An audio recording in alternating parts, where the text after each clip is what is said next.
Today is MagicDichol Sunday Roast, and it is April the 2nd, 2023.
Well, kia ora, good evening everybody. It is great to be here. I tell you, I totally did not expect to be here after Thursday's shocking day.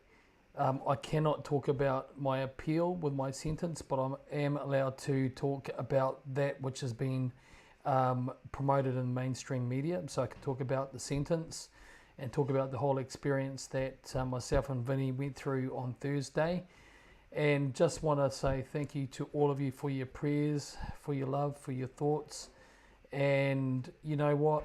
It became even clearer to me the other day that I'm also fighting for all those communities that don't know what's going on. I'm fighting for the rights of even the trans people to be trans people. You know, that may sound like almost an oxymoron, but it's true. People should be allowed to live free without government overreach, without anyone overreaching in their lives, and that's the whole point of it.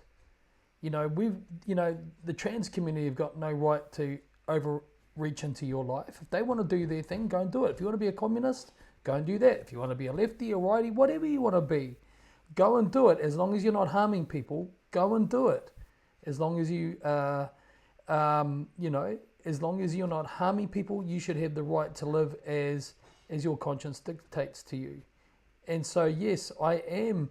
I am absolutely sticking up for everybody. You know, even these people that fire missiles at me continuously, that don't know what's really going on. I mean, you know, so many people have been celebrating what's happened to Vinny and I, and they don't realise where our hearts are and where our intent is. And you know, I just want to say one thing that I say often, again and again and again. This is not a left and right issue. This is about right. This is about decency. But it's also about standing up for the right and calling out the evil as well. I don't believe that you can actually, I think you can be prudent, but I don't actually believe that it's possible to be a good, honest, caring New Zealand citizen and not speak up against evil and wrong when you see it. You don't need to be a Christian to do that. You don't. You just need to be the right type of person. You know, an honest person that will speak up against the evil. So, kia ora tātou e hoa mā. Welcome, kia ora to you all. Welcome, my friends, and I do appreciate your company tonight for the Sunday roast. Now, I just got a text from Sister Karina.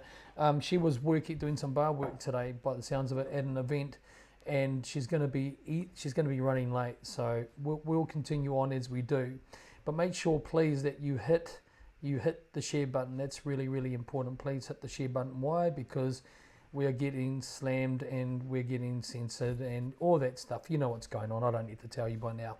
All right, just some quick pieces of news. So we didn't get to do this show, the MagicDichol Health and Your Wellbeing show, the other day, but we will be doing it hopefully in the next day or two with Sister Caroline from the UK beaming in.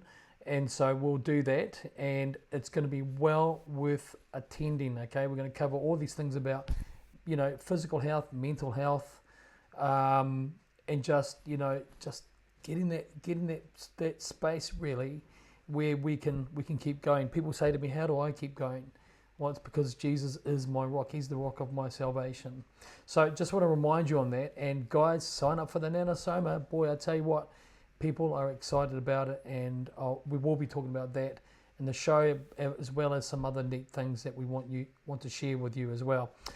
And I do want to allay any fears that there's going to be any delays, unnecessary delays to our project, The River Lies, a New Zealand Scandemic, an investigative documentary. Because if there's one thing that came out the other day when the judge was speaking, he doesn't know anything. He's purposely closed his eyes to all of the truth and the data and everything that is clear. We were lied to by this government, flat, point blank lied to.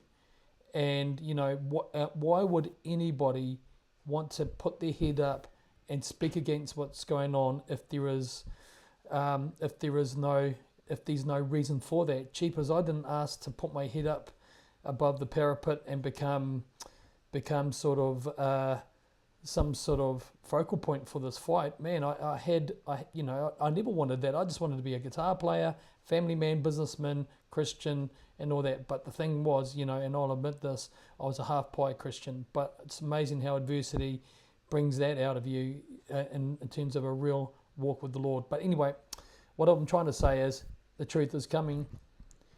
It's coming. We are working on it like you wouldn't believe. At the moment, we had the weekend off, and we're working on it. All right, so guys, I don't know what to say anymore.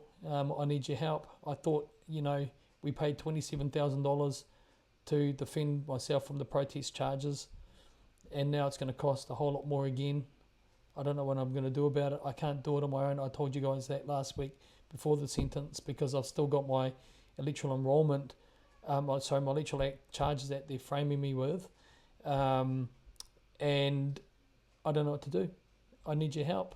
I've got thousands of people that watch me all the time, and I need help. Please don't leave it in your mind thinking that someone else is going to do it, because if everyone thinks like that, I won't get any help. I'm not on legal aid because my lawyer isn't a legal aid lawyer, and it was just a fluke that Vinny scored his lawyer. He's a human rights and Bill of Rights specialist. He's a fantastic guy, Nathan Batts, and he's got legal aid. I don't.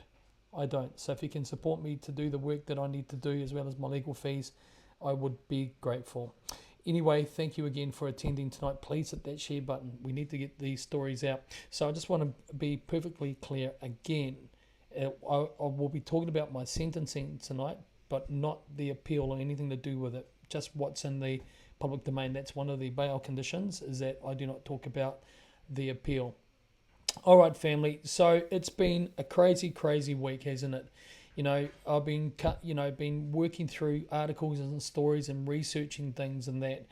And, New Zealand is in pretty scary shape.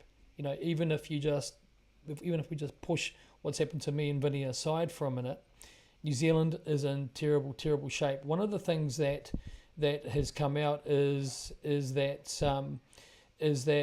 Jacinda Ardern is going to do her basically farewell speech, and this Wednesday, I believe, down in Wellington, and I'm half contemplating whether I should go down to that, and because this is terrible. But anyway, there was this article today about the legacy of Jacinda Ardern. Now I want to start there tonight, because I think it's I think it's fair that we do that, because this is complete. I mean, I'll let you guys make up your mind. Yeah, and we'll have a look at it. Let's just reduce that a bit. But basically, if you don't agree with, if you stood up and spoke against Jacinda Ardern, you're a nationalist, probably a white nationalist and misogynist male. Okay, you're just a misogynist.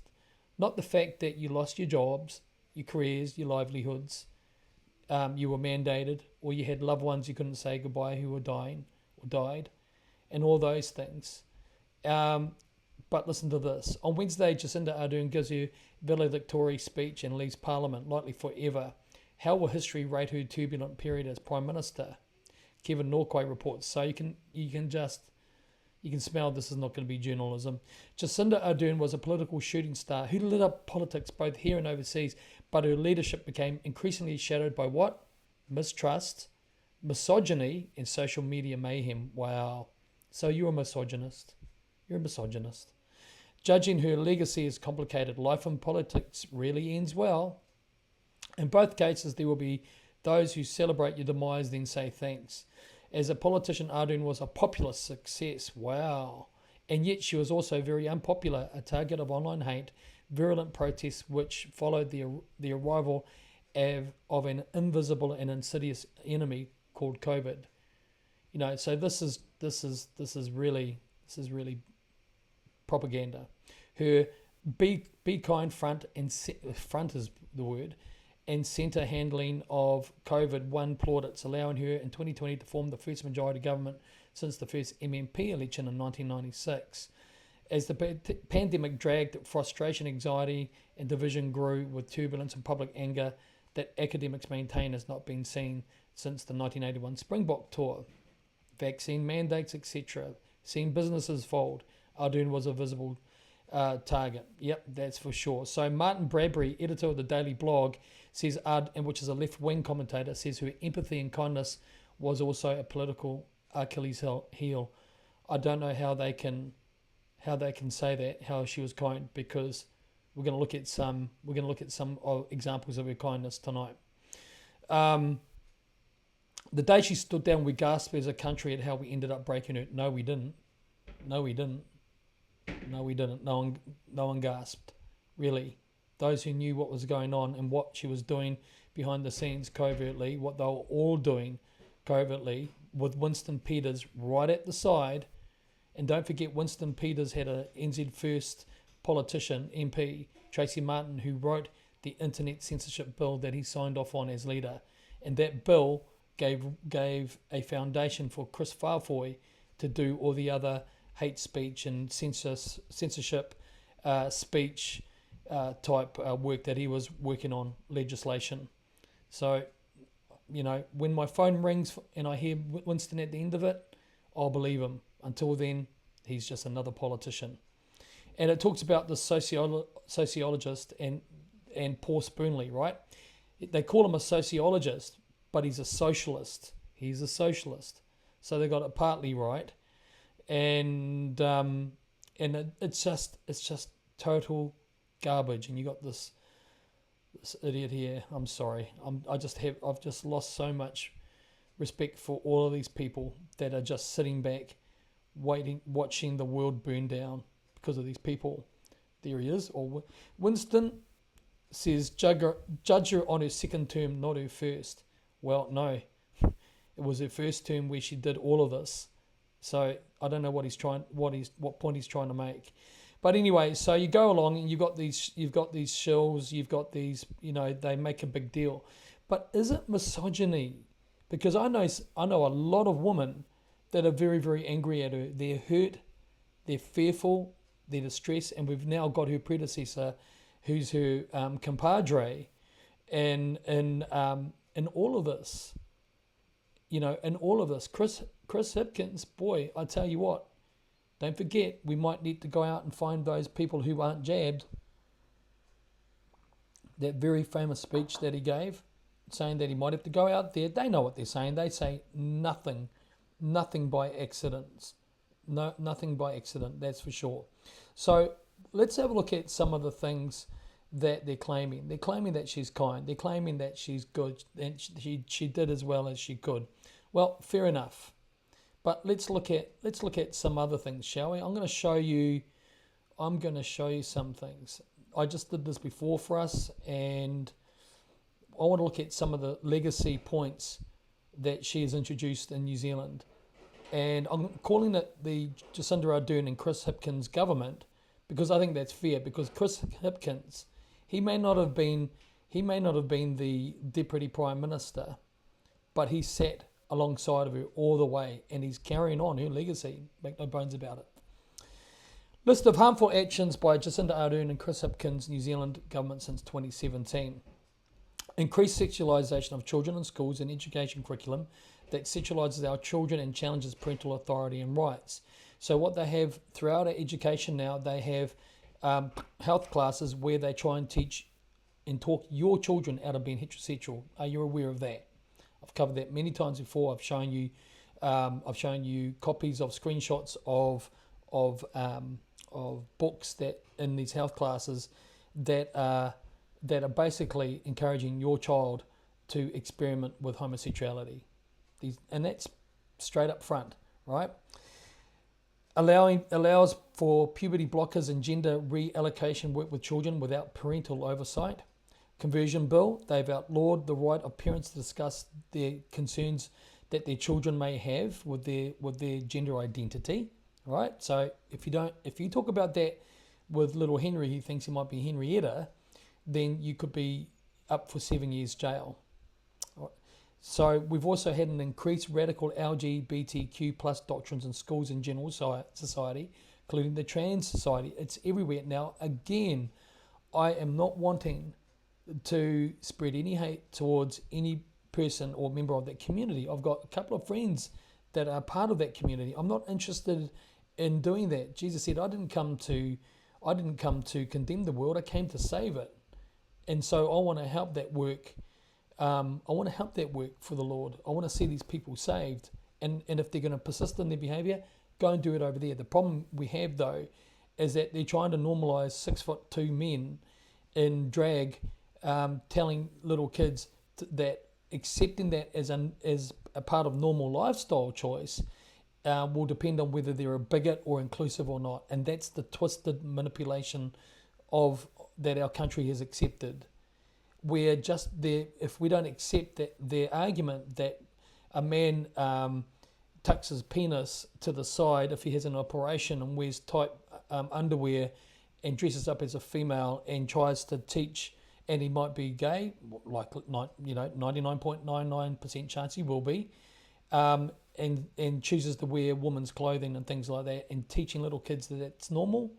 I don't think that's normal. I really don't. In fact, statistics tell us it's not. It's less than 1% of New Zealand society is in that category, and that doesn't mean the other 99% go and pick on them. Not at all. No one should be picked on in our society. No one. But they're doing that, aren't they? They're normalising something that isn't normal, and they're sexualising the children. So diminishing overall parental rights, introduction of socialist and communist ideals, be kind for the greater good, communitarianism. Now, I had to laugh. I've been talking about this for a long. I was talking about this in 2020 about socialism and communism. I've done public speaking tours around that, and and I've been talking about it for a while, and then suddenly, there's an interview with Winston and Liz, and they're like going, do you think it could be Marxism that they're doing it? Well, yeah, hello. I was talking about that in 2020. I was warning everybody, left, right, and centre, saying this is what's coming. And the problem is the pendulum is hardcore left, but when it shifts hardcore right, people are still going to be in danger. And I was protesting against the efforts of John Key and the national government because of his right extremism, globalism, the TPPA. I was against all of that. And so for me, this has never been, it's the National Party, so I'm going to hate them, or it's the Labour Party, I'm going to hate them. No, the only time I ever voted in my life other than for myself at the last election was when, jeepers, in the 90s or something, I think, and I voted Labour. So, this is not about a left and right thing at all for me. This is about honesty, transparency, and decency. So we've got identity politics and division now, and the creation of the He Puapua document around co-governance is all about that. It's all about that. It's about creating more. Now, you know what? I really believe there could be a better society to be had if there was a Māori He Wakaputanga government that was in partnership with our family. I mean, my mum's Pākehā. You all know that. Most of you know that. And so there's no racism in me as there is no bigotry in me. But I do know that this system that we're in now is going to kill everyone if it had its choice. It doesn't matter if you think you're in the winner's circle right now or not. What else did they do? What else have they done? Well, she committed New Zealand to the UN Immigrant Pact that could radically change our society and undermine New Zealand traditions. Oranga tamariki, child and youth policies, harm towards the Māori community. And if we talk about harm towards the Māori community, look no further than looking at oranga tamariki. And I'll talk about that too, because oranga tamariki is an important thing after what I saw the other day in my sentencing. Because now you have a judge that is willing to condemn my wife, my Māori children, my Māori wife and Māori children. Okay, so we talk about oranga tamariki, and also, you know, what he said about Vinny as well. What about the euthanasia law? What about where it only takes 2 practicing doctors just to look at someone and go, yep, you're dead. If you want to be dead, you're dead. What about the abortion law? Late-term abortion. What about the conversion bill as well, which they've brought in, which stops parents from talking about their a bit with their child who may have questions? But what about this stuff here? Not only will there be no forced vaccinations, but those who choose to opt out won't face any penalties at all. Do you think maybe the protesters that opposed Jacinda Ardern, maybe they were the hurt, the displaced? I mean, I know lots of lefty people that ended up losing their jobs because they didn't get jabbed. People that were on the left that did not want to get the jabs, because not everyone's fooled on the left with a leftist ideology like these. Like not everybody is fooled on the right when it goes the other way. So again, you know, there's good people on every side of this thing. We don't all have to be enemies just because we're different to each other. We don't. That's what they want. That's Marxism. That's Marxism. You don't agree with me, you must be my enemy. That's not the way it is at all, and it shouldn't be the way it is. But anyway, what does it say here? It says that there's a promise there that there will be no penalties for those that opted out of getting the jab. But there wasn't then. We're going to look at some evidence of that. There were people that lost everything. There were people that I've interviewed in the documentary that lost everything. Their businesses, their homes, friends, family, everything, because of what? A flu equivalent virus, so-called. And what she did as well, of course, don't forget this, they tried to say that I was a nut job, Billy Tekahika's Advanced New Zealand, spouting misinformation that it's going to get forced on everyone. But no, what we were saying is that they were going to bring in coercion through mandates, and they did exactly that. So who's the nut job here? The reporter writing that. I haven't received an apology email from NewsHub for that one. But anyway, what about this one here? This is an interesting one, because Andrea Vance from Stuff, she's dirty as well, I'm afraid. I'm very sorry to say. But this article she wrote is really one of great frustration, where she's wanting her way and not getting it. So she spouted this article out, and it managed to get printed, which is funny. Listen to this. This is about transparency and trust.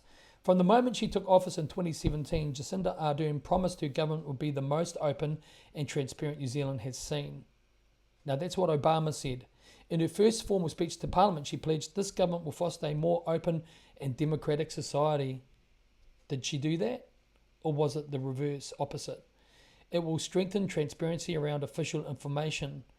Since then, the number of faceless communications specialists have skyrocketed. Did you know what that means? Since then, the numbers of faceless communication specialists have skyrocketed. So all these people that are spin doctors and communication experts working in the office of the Prime Minister, the government's iron grip on the control of information has tightened, and it is now harder than ever to get information. This year I've had more complaints to the Ombudsman than any previous year. So far, everyone has been upheld. In my 20-year plus time as a journalist, this government is one of the most thin-skinned and secretive I've experienced. Many of my colleagues say the same. So, is this a legacy point? I think so. I think it definitely is a legacy. Is it something to be proud of? No, because good governments are there to serve people. Okay, what about this? Introduction of harmful climate change or environmental policies. And we're only seeing the beginning of it. No more large cars imported. No more gas cylinders or gas in homes, eventually. Charges for water collection. That's of course, your three waters. Centralisation of water infrastructure. Loss of local control. Confiscation of land through the significant natural areas. Land theft. Commitment to the UN Agenda 2030 program without consultation with New Zealanders. She just did it. She did it. Failed policies. Kiwi build. More homelessness now more than ever. Look, I just want to say something. I just want to pause it here just for a quick moment. After I was sentenced the other day, I was taken immediately into the cells, and then we got taken out, and we got taken out, and we got told we got bail because of the appeal, and then we were taken downstairs in one of the holding cells until our bail bonds came through. And I got to say, my heart broke when I was walking through all of that to see male and female prisoners locked up, and most of them were Māori, and all of them looked like they had mental health issues, every one of them. I didn't see anyone that looked like, a hardcore theft expert or anything like that. They all looked like people that had problems, mental health issues, etc. And my heart broke. Where is our support for people like this? Where are homes for them? Don't forget, what did Helen Clark do? The day that she ended the Royal New Zealand Air Force and took our fighter squadron away, she also stopped and ended community housing for mental health people. And almost all of them that were in jail were Māori people looking like they had mental health issues. So my heart really went out to them. It was a shocker. So what about child poverty? We've got more child poverty than ever before. I will have to acknowledge that mainstream media, they actually were talking about this about probably a week and a half ago, saying that child poverty has gone backwards. So we've got all this propaganda from Jacinda Ardern saying that they did so well in it, but the fact is more kids are hungrier today and are without things that they need than ever before. What about carbon trading policies killing businesses all over New Zealand? The emissions trading scheme, if Chris Luxon was legitimate, he'd get us out of it. He would get us out of the carbon emissions scheme and say, right, New Zealand will do our best to comply, but we're not paying any money. We're going to do our best. We will comply. We're not paying any money. And until India and China fully ratify all the protocols around carbon trading and pollution, etc. But no, none of them are mentioning it. What about the China relationship at the expense of traditional allies? Well, it doesn't matter really. I was a little bit romantic when I first wrote this. But the fact is China, America, all of them are in bed together. Climate change policies, we know about that. What about the national climate change emergency? They declared that New Zealand was in a national climate change emergency. And then, of course, this. COVID-19 response strategies and its results. Dishonest misinformation, unbalanced information about the true reality of COVID-19 that is not based on honest, true science. So we've never, ever, ever been about, well, I haven't been about misinformation or trying to stretch the truth to create drama. That's never been me. If I've been wrong about something, I would be the first to admit it, and I have done in the past. If I've got something slightly wrong, I've gone back to fix it. But we've been right. The things that we have said, what were they? That the jab should never have been allowed to have been brought out as quickly as it did because there was no data on it and it was unsafe. What was the claim by the government? It's safe. And then we find out that MedSafe said no, it's not safe, and they didn't want to approve it. They were overridden by the medical and vaccines committee, I forget the exact name, but they were overruled by another committee that said, no, you will approve it. And then he had the guy at MedSafe had to do it. And so out it came. And if you go to the Calm report, it's a nightmare. It's a nightmare. The carnage because of the jab, it's an absolute nightmare.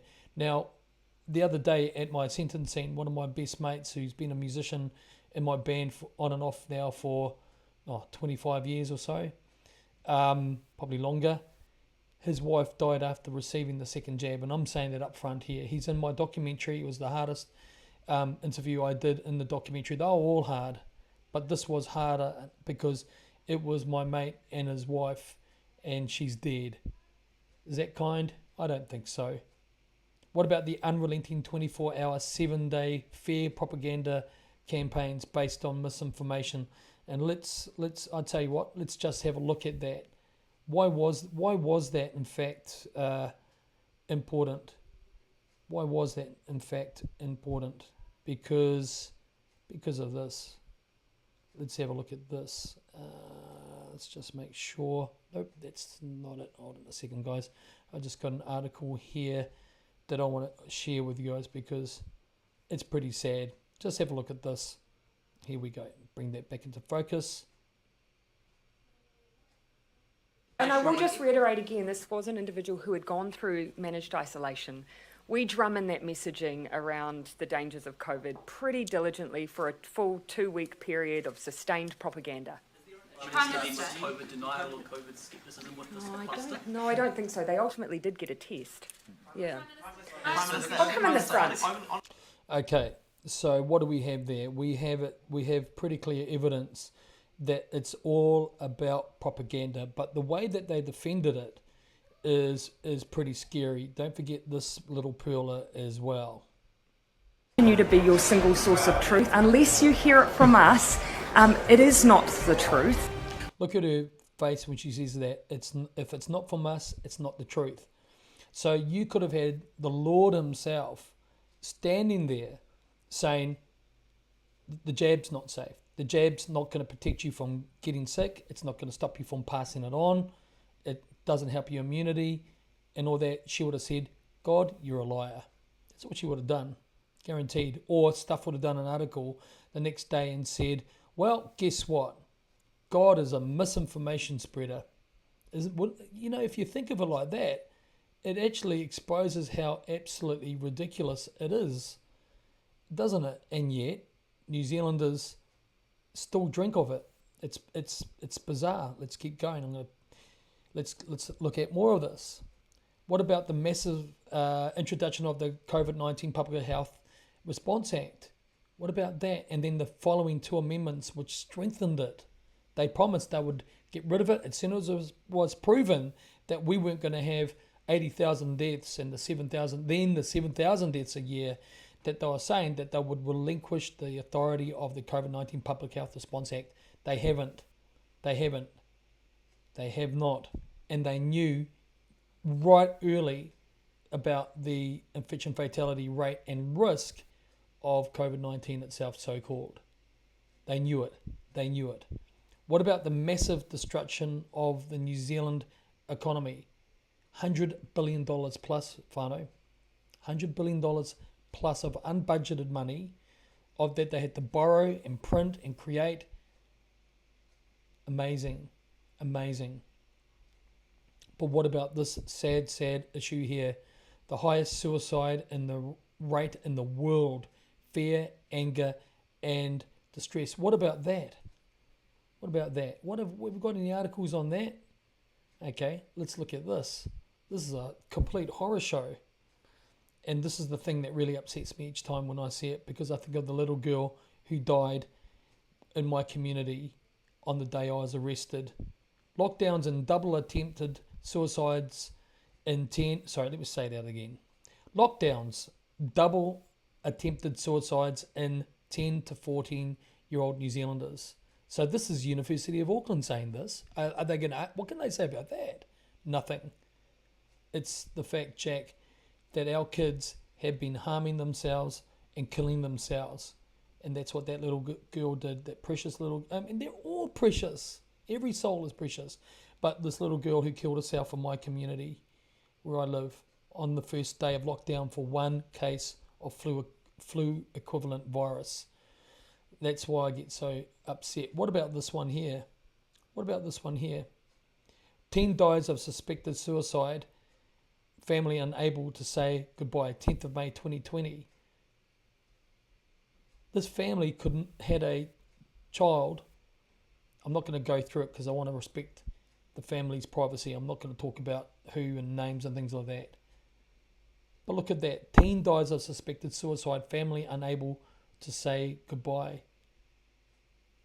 That boy was left in a body bag and they weren't able to say goodbye to their son. Is that kind? Is that kind, whānau? Because I've heard so many stories like this in the last 3 years, it's not even funny.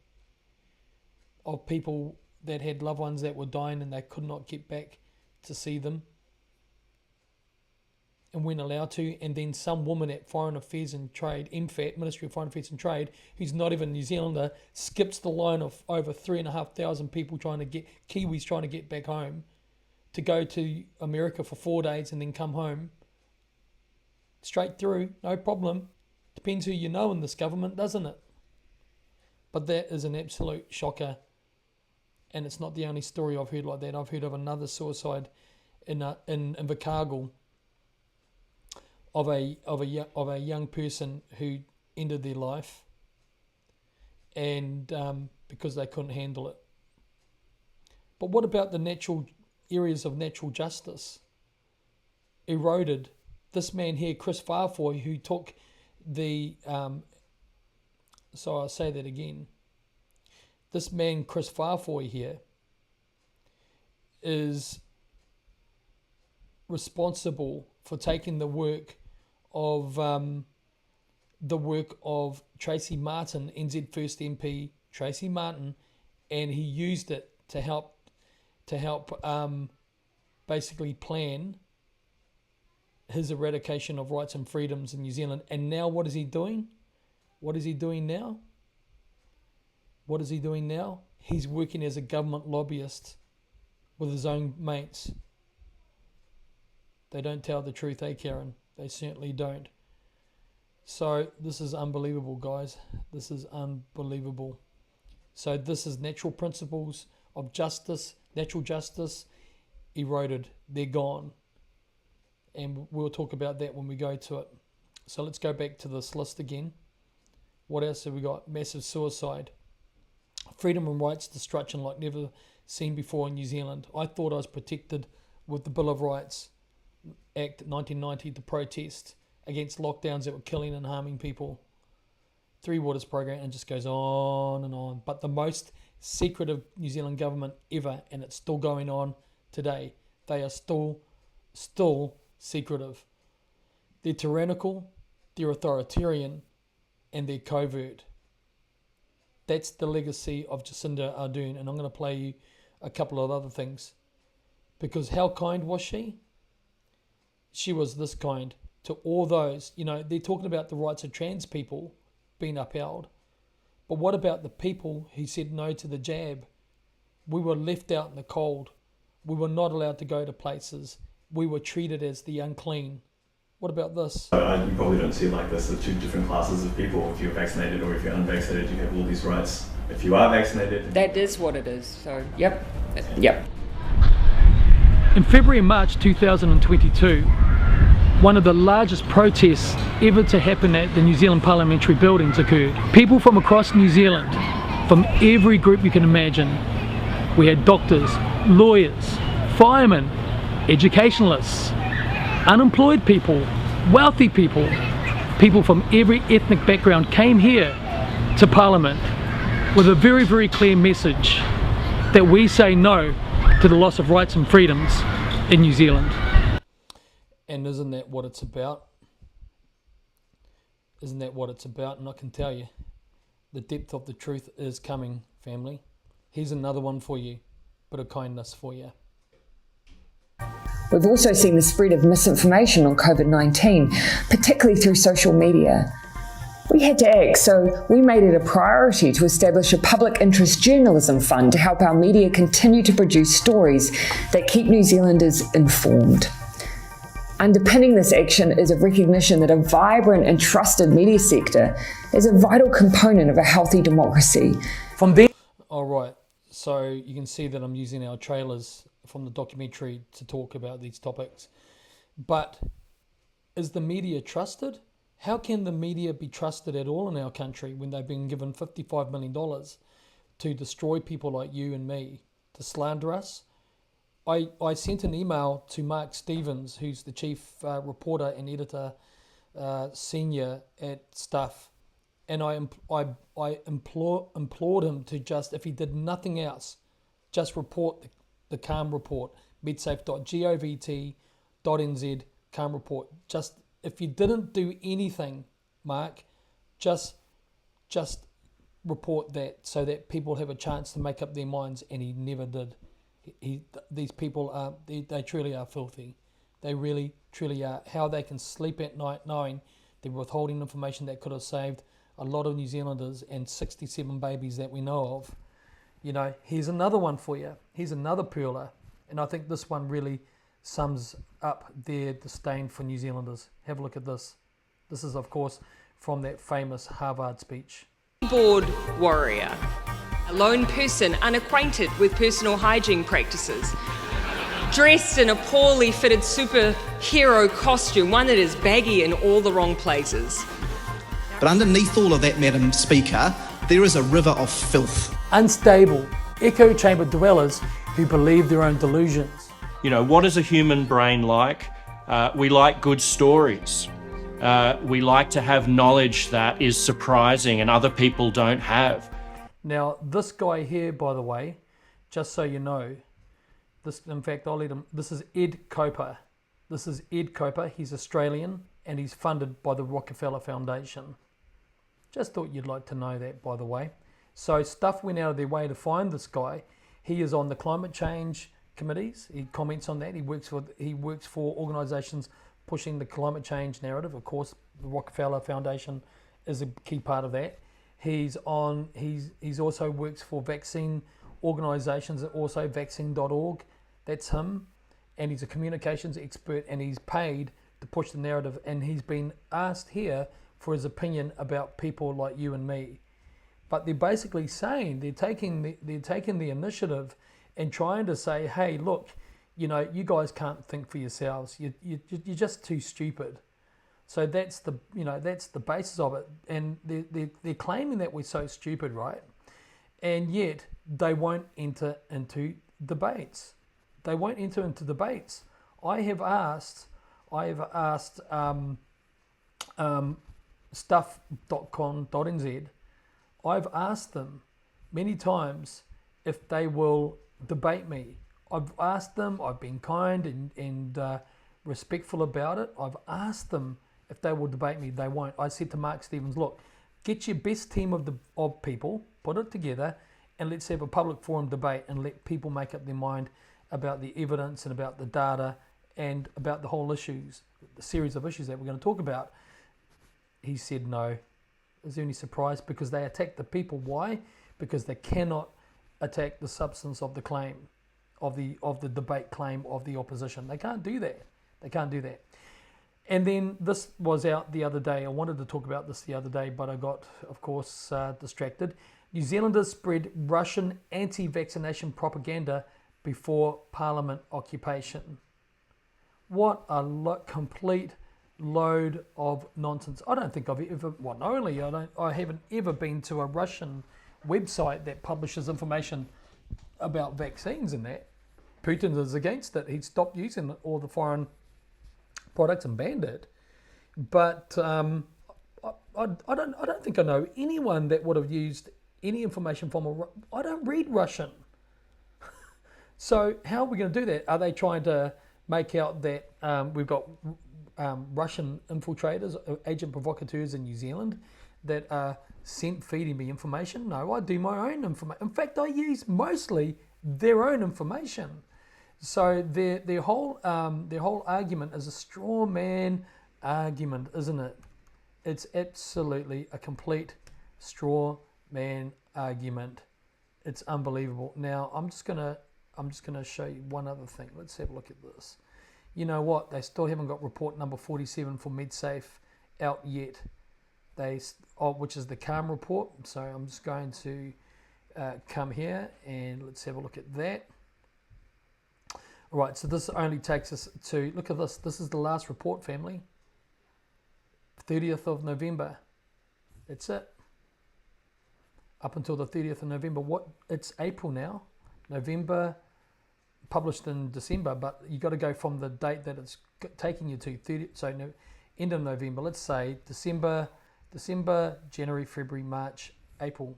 Why aren't they updating it? Why are they not updating it? Why have they had to recategorize the numbers of deaths in New Zealand?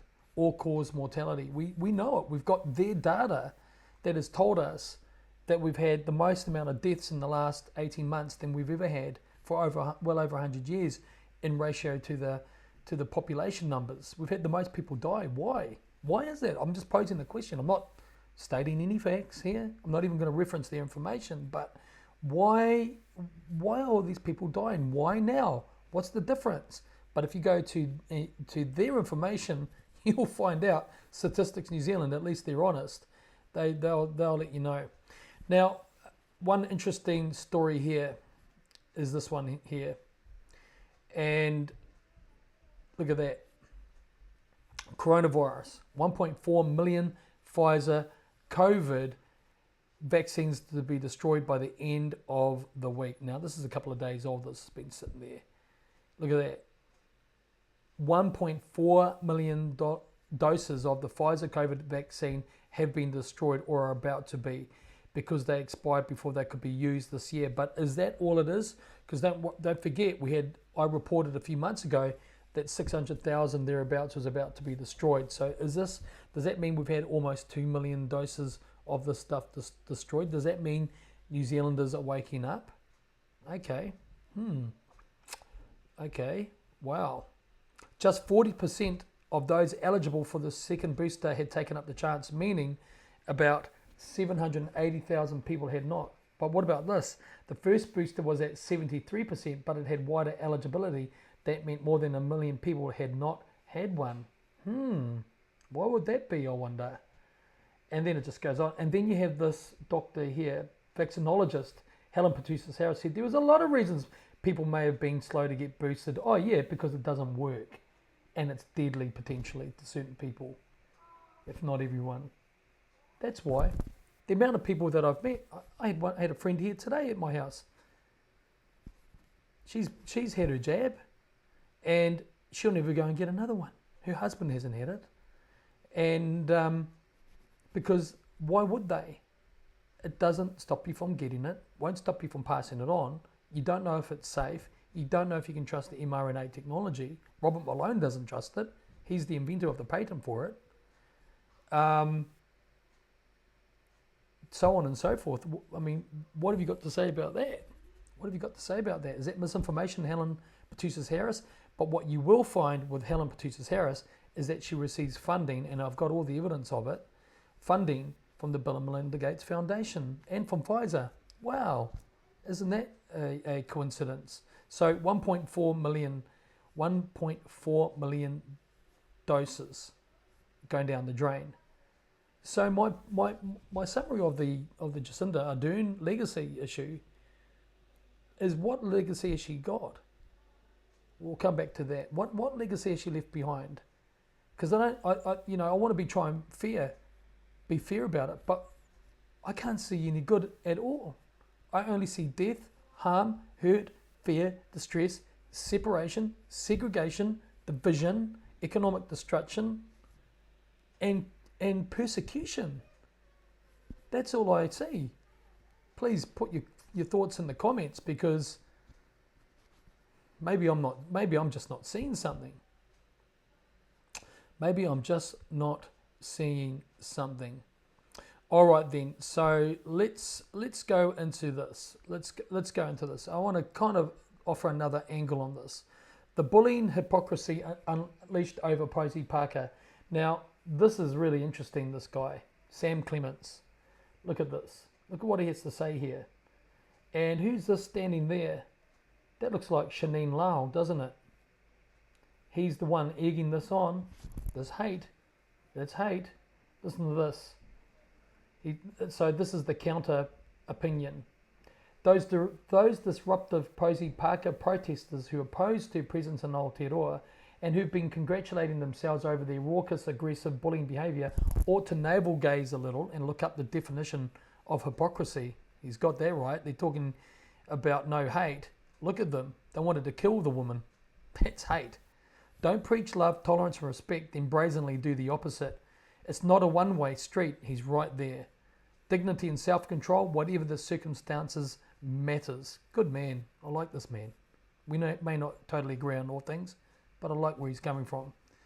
Issues such as gender identification, queer expression, restroom access, puberty blockers, and the like are not simple ones. They are not. Pretending they are ignores the complex interplay and influence of cultural perspective, philosophy, theology, gender identification, human biology, and physiology. He's good. And what he goes on to say is, he actually goes on and says, I don't like Posie Parker. He doesn't like her. He says, I don't like this woman. I don't like her, but she's got the right to speak. And the week before that, you had somebody there. You had this Shanine Lyle, a man, posing as a female. You've got him on national TV saying he's worried about violence against trans people, that if Posie Parker comes to New Zealand, he's worried about the Posie Parker issue. You know, he's deadly worried about it.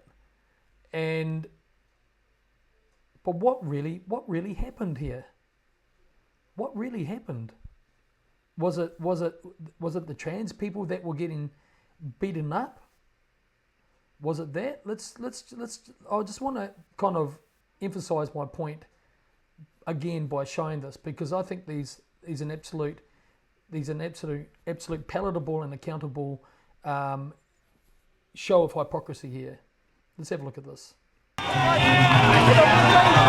out! British anti-trans activist Kelly J. King-Minshall, also known as Posie Parker, was rushed from Albert Park today after a planned public speaking event was derailed by pro-trans counter-protesters. Look at her. Look at them. Now, you've all seen the footage. Not one arrest. Not one arrest. We're going to come back to that. But the guy that arranged this violent protest, this man here, Shanine Lyle, won New Zealander of the Year award. Young New Zealander of the Year award. Now, I wouldn't mind that if he had done that he had proven to have helped all of the community, not just his own community. I wouldn't mind that, because New Zealander of the Year kind of implies that it's something for all New Zealanders. Am I right? And again, I wouldn't be against the idea of a trans person receiving this award, but he wins this award just after that unbelievable counter-protest of pro-trans people, and did that harm, terrified that woman, assaulted her, threatened her. I mean, I've spoken to Karina, I've spoken to other people that were there, and they said they were crying, and they feared for Posie, because if she had fallen over when her own security, this is before the police got there, trying to get her out of there, they were worried that if she fell over, she was going to get trampled upon and killed. And this person here who organised it, who was thanking Auckland the other day, receives New Zealander of the Year. New Zealander of the Year. No arrests, not one. They're threatening to arrest the woman or the man, I don't know what he is, who did it, who poured the tomato soup all over Posie Parker. But where is the continuity of justice here? Where is it? Where has it gone?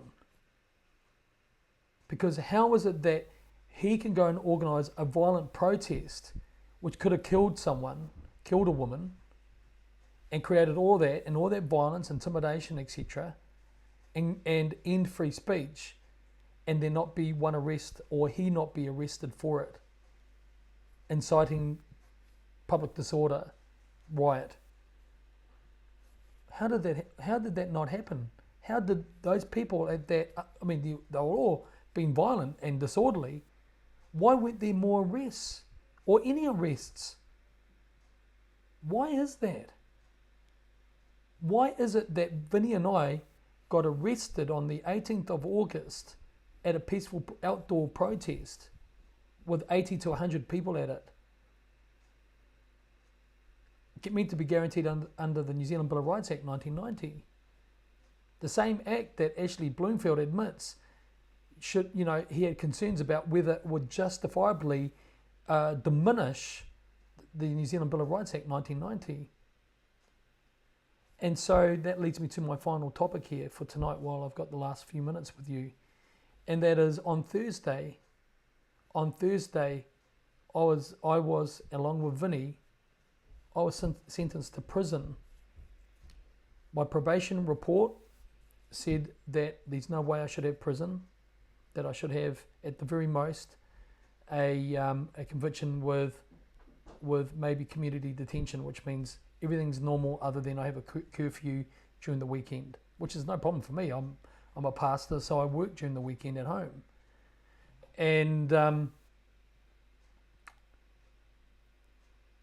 they read out my long service record to the community, my record of service to the country, all of that. The judge mentioned my exemplary character references and impressive character references and letters of support, and then he sentenced me to 4 months imprisonment.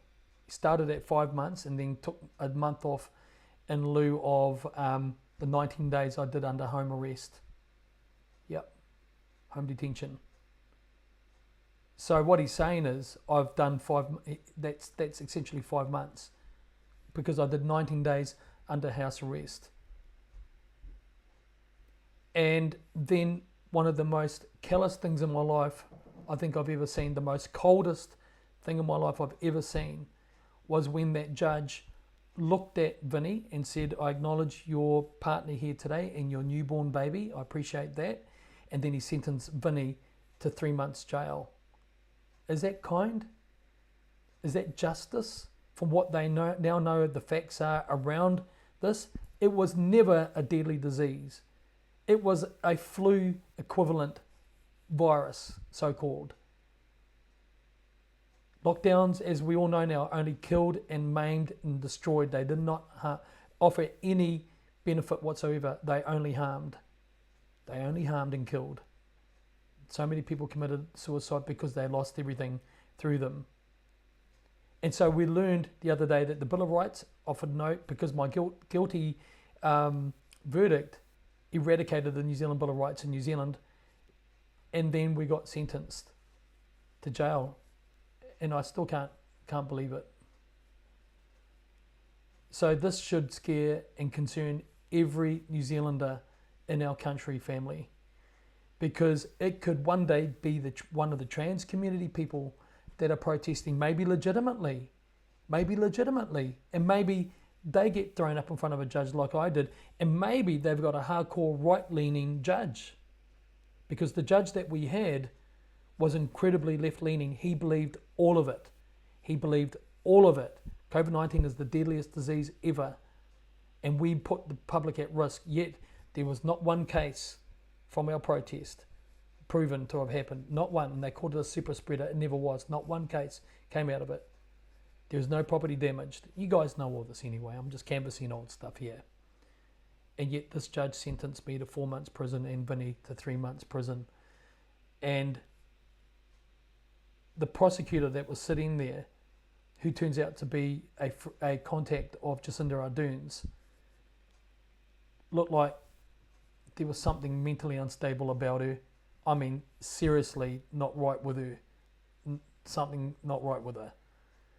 And these people are willing to put 2 family men into prison.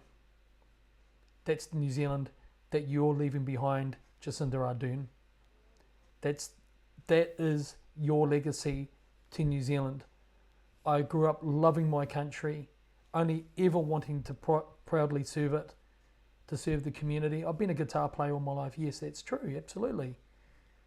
But I've always wanted to be the helpful person in community. I've always wanted to have the pride of saying, I serve my community. How could I not have protested against the harm that they now know they caused through lockdowns and don't want to use again? How could I not have stood up? I've worn 4 uniforms, family. 4 of them. 4 uniforms I've worn in service to my country in a small way. And that meant nothing to that man. He sentenced me to 4 months prison. I mean, I'm concerned for my brother Vinny, of course. But, you know, nothing against Vinny. My life has had a huge contributory aspect to it, to the country and community. I would defend the right of a communist and all the lefties to be what they are. I just want to live in peace with my whānau and my family. And one of the other things that the judge said, he said, I'd only done it for fame and notoriety. Why the hell would any family man who already had fame in a previous life for my guitar playing and travelled the world doing it, why would anyone purposely want to put their heads up and do that for fame and notoriety? You might as well add money in it as well. There's been no money, fame and notoriety. And he claimed I did it just for those purposes, which is why he was taking a dim view of me. Oh my Lord, nothing could be further from the truth. Despite all the evidence that he was given to the contrary, he didn't want to believe it. So family, may I ask you from the depths of my heart for your help. I'm going to be speaking tomorrow to some people that are going to help work out what we do next. But I need you guys to finally stand up and get behind me and Vinny if you haven't before. You cannot let us roast and burn like this. Please help us. I'll let you know what the plan is. Please come back tomorrow night, 7:30 for the MagicDichol Last Day Events News. Please come and hopefully by tomorrow I'll have a plan that you can get in behind. I don't, you know,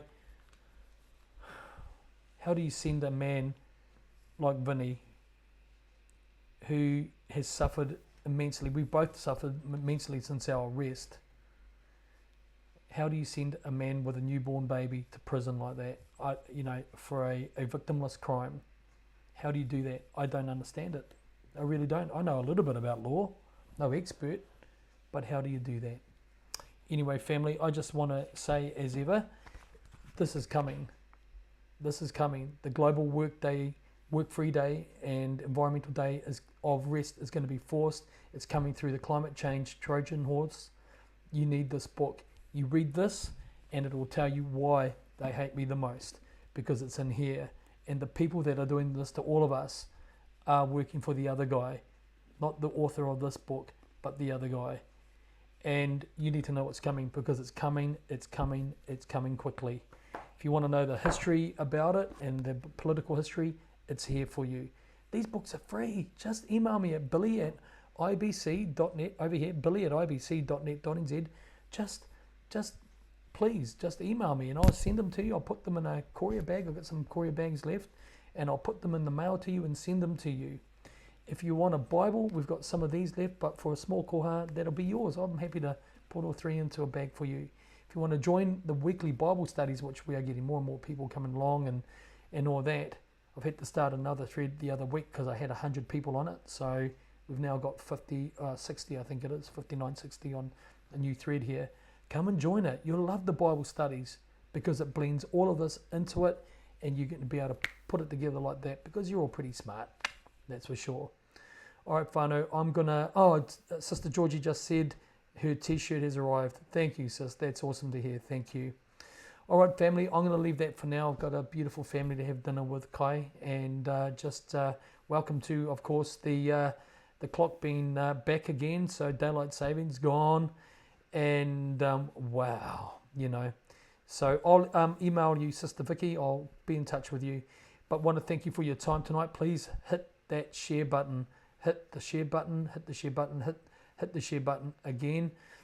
Just one more thing as well. If you would like to support the work I'm doing and also for my legal defence, please do. I'm trying to think of everything. I've already sold my most valuable guitar that I've got or had.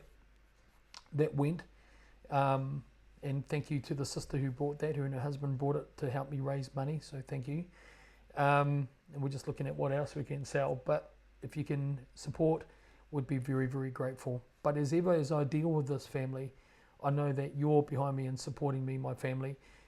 But I know that God is as well. My trust and my faith is in Him. It is. It remains that way. I'm not broken. But I just cannot believe what's happened here in our beautiful country.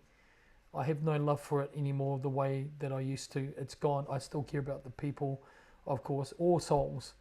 But this government system, the judiciary, appears to be beyond redemption. And so what we need to do while there is time is seek the Lord while we can. All right, everyone. Thank you. God bless. Love to you all. Aroha nui ki a koutou, katoa, and pō marie. Thank you, family. Take care.